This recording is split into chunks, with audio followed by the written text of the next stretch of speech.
Assalamualaikum warahmatullahi wabarakatuh. Saya Muhammad Imam Malik, mahasiswa Komunikasi Penyiaran Islam C, Fakultas Dakwah dan Komunikasi. Di sini saya akan menjelaskan tentang komunikasi massa. Yang pertama dari pengertian komunikasi massa sendiri.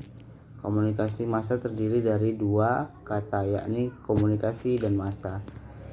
Banyak ahli yang mengungkapkan tentang definisi dan pengertian tentang komunikasi massa ini. Salah satunya yaitu Weber Sherman yang mengatakan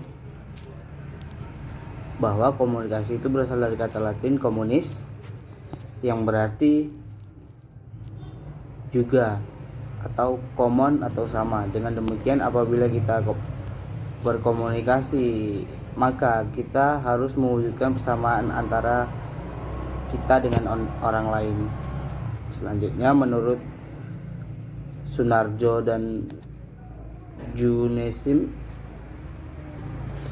mereka mengatakan sesungguhnya komunikasi itu merupakan ilmu yang mempelajari pernyataan antara manusia, di mana pernyataan tersebut dilakukan dengan menggunakan lambang-lambang yang sangat berarti bagi komunikator maupun komunikan. Selanjutnya yaitu ada ciri-ciri komunikasi massa. Ciri-ciri komunikasi massa halnya dengan definisi komunikasi massa yang sudah dikemukakan di atas. Adapun beberapa yang dapat disimak beberapa pandangan tentang ciri-ciri komunikasi massa, yaitu yang pertama konsep klasik menurut De Fleur dan Maxwell. Ciri-ciri karakteristik komunikasi massa terdiri atas ditunjuknya ke khalayak luas, bersifat umum, penyampaian pesan berjalan secara cepat, penyampaian pesan cenderung bersifat satu arah. Kegiatan komunikasi massa dilakukan secara terencana, kegiatan komunikasi dilakukan secara berkala dan tidak bersifat terorganisir. Kegiatan komunikasi massa dilakukan secara berkala dan tidak bersifat temporer. Isi pesan mencakup berbagai aspek kehidupan.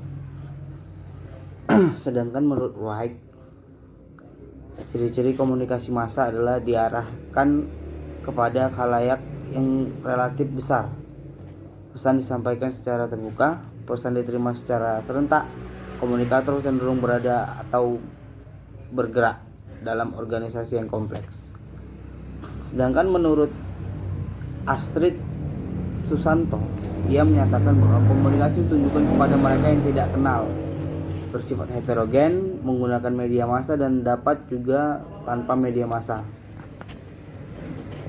Selanjutnya, ruang lingkup dari komunikasi massa ini menurut De Fleur dan Maxwell itu terbagi menjadi 4. Yang pertama, mereka ruang lingkupnya itu di surat kabar, majalah, radio, dan televisi.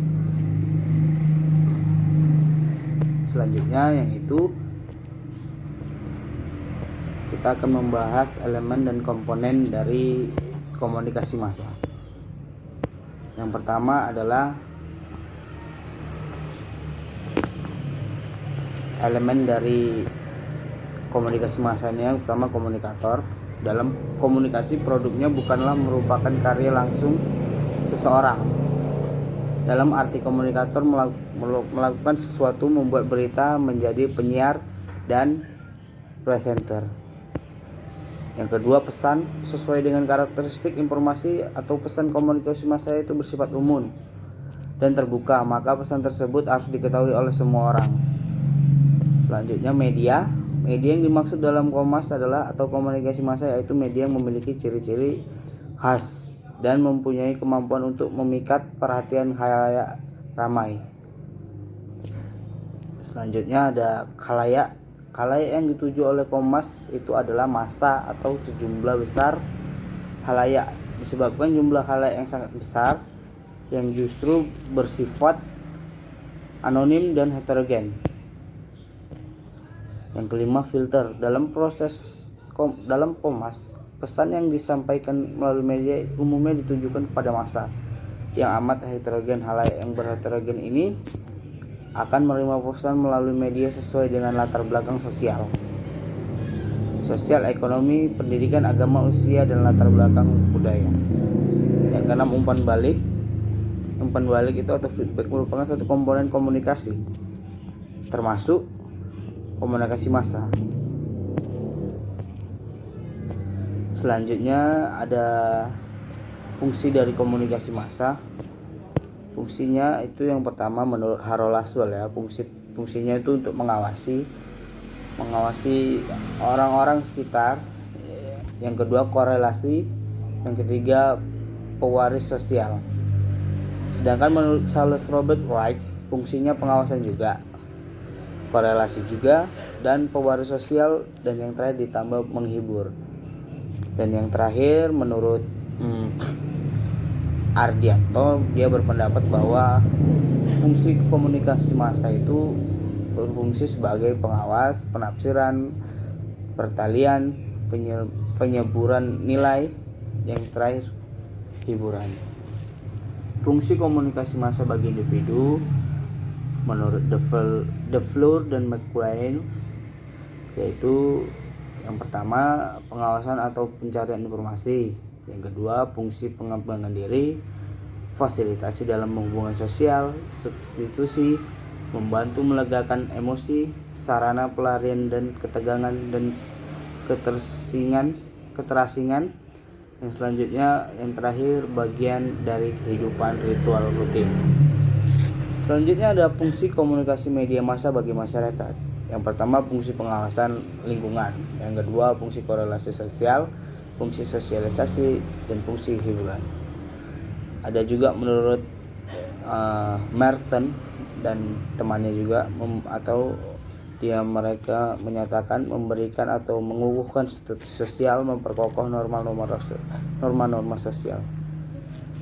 Fungsi transmisi budaya.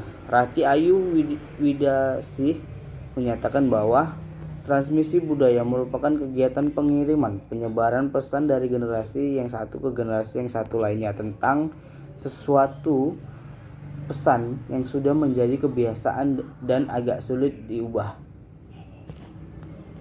Dan yang terakhir atau yang kelima, fungsi melawan kekuasaan dan kekuatan represif. Di samping fungsi-fungsi tersebut, Kompas juga berfungsi sebagai melawan kekuasaan atau kekuatan represif, di mana dalam hal ini Kompas bisa menjadi sebuah alat untuk melawan kekuasaan dan kekuatan yang represif kepada halayak. Namun informasi yang diungkapkannya ternyata dapat juga mempunyai motif-motif tertentu untuk melawan kekuatan tersebut. Yang selanjutnya fungsi menggugat. Kompas juga bisa menggugat ya, atau sebatas hubungan trikotomi, yakni antara pemerintah, pers, dan masyarakat. Ya, itu saja yang bisa saya sampaikan tentang komunikasi massa. Lebih dan kurang saya mohon maaf. Assalamualaikum warahmatullahi wabarakatuh.